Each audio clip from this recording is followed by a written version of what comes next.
Hello दोस्तों, नमस्कार। आप सभी लोग सुखी होंगे, स्वस्थ होंगे, संपन्न होंगे, ऐसी मैं उम्मीद करता हूँ।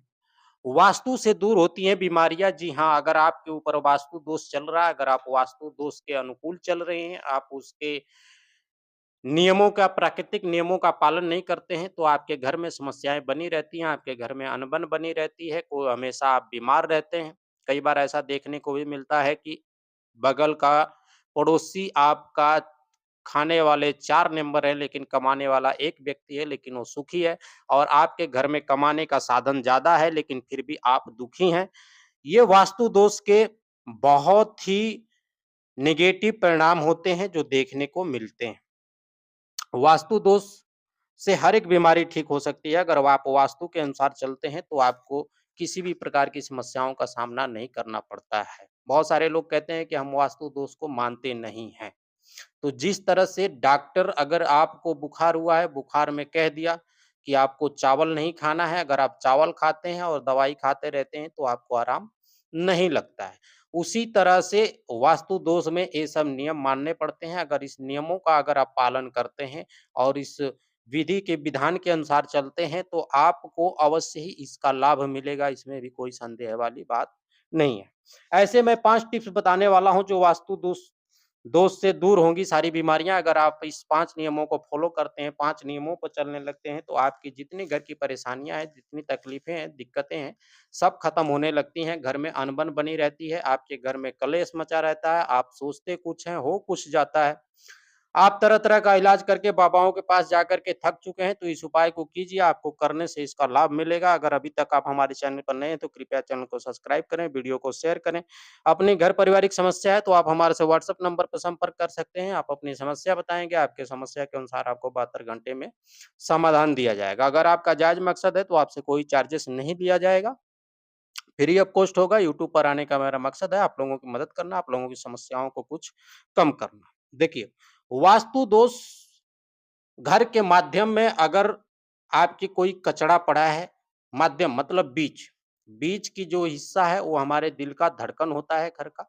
अगर आपके घर के माध्यम में बीच में आँगन में कोई टूटा-फूटा फर्नीचर है या फिर कोई कबाड़ है, जो कोई वेस्टेज सामान पड़ी है, तो आप उसे हटा दीजिए। वहाँ पर साफ कर दीजिए, वहाँ झाड़ू-पोछा लगाते रहिए, पहली बात, ठीक है?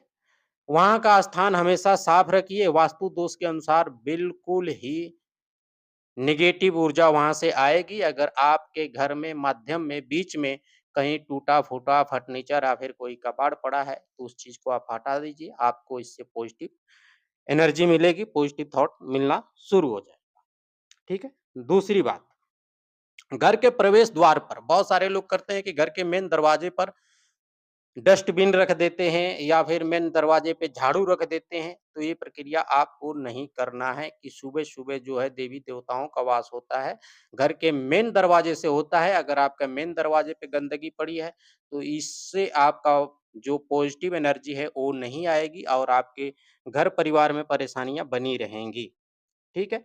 तो आपको मेन दरवाजे पर कभी भी डस्टबिन नहीं रखना है, झाड़ू नहीं रखना है, कचरा नहीं रखना है। आप इस स्थान को बिल्कुल साफ-सुथरा रखेंगे, इससे आपको पॉजिटिव एनर्जी मिलेगी। नेक्स्ट बात ये है कि अगर आपका बेडरूम है, चौथा नंबर, अगर आपके बेडरूम के ऊपर बीम नहीं होना चाहिए। अगर आप कई बार ऐसा होता है कि मिस्त्री मकान बनाता है, तो बीम टेढ़ा-मेढ़ा हो जाता है, तो आपके जो बेडरूम का है बीम, वो छत से अलग होकर के ठीक बीचों-बीच क्रॉस होता है। तो आपके बेडरूम में ऐसा बीम का क्रॉस होना अशुभ माना जाता है, जो वास्तु दोष के अनुसार है, ठीक है? बीम नहीं होना चाहिए। दूसरी बात, आपके बेडरूम में शीशा का होना बहुत ही नेगेटिव संदेश देता है। आपके बेडरूम में शीशा नहीं होना चाहिए, शीशा आप कहीं और लगा सकते हैं, ठीक है? इससे क्या होता है, घर का कलर आपका क्रीम कलर होना चाहिए, ठीक है? घर का कलर भी वास्तु दोष में बहुत सारे महत्व रखते हैं। क्रीम कलर लगा सकते हैं आप, फिर व्हाइट कलर कर सकते हैं आप अपने बेडरूम का। 5वाँ नंबर, अगर आपके घर में व्यक्ति जो बीमार रहता है, परेशान रहता है, ज़्यादा से ज़्यादा परेशान रहता है, आप बहुत सारी दवाइयाँ कर रहे हैं लेकिन उस व्यक्ति को आराम नहीं लग रहा, तो उस व्यक्ति के चारपाई के नीचे नमक रखें। एक कटोरी ले लें, कटोरी में नमक रखें, ठीक है? 21 दिन तक रखें डेली का डेली और नमक जो बचता है उसको ले जा कर के आप कहीं पीपल के पौधे के छाँव में डाल दीजिए, जड़ में तो नहीं डालना है, छाँव में डाल दीजिए। 21 दिन तक कीजिए, इसका लाभ आपको 100% मिलेगा, इसमें कोई संदेह वाली बात नहीं है। ये 5 टिप थे जो हमने आपको वास्तविक दोष के अनुसार बताए हैं, जो वास्तु दोष से आपकी बीमारियाँ खत्म होती हैं। अगर इसको आप फ़ॉलो करते हैं तो आपको इसका उचित लाभ मिलेगा। इसी के साथ विराम देते हैं, मिलते हैं अगली वीडियो में, तब तक के लिए धन्यवाद, नमस्कार।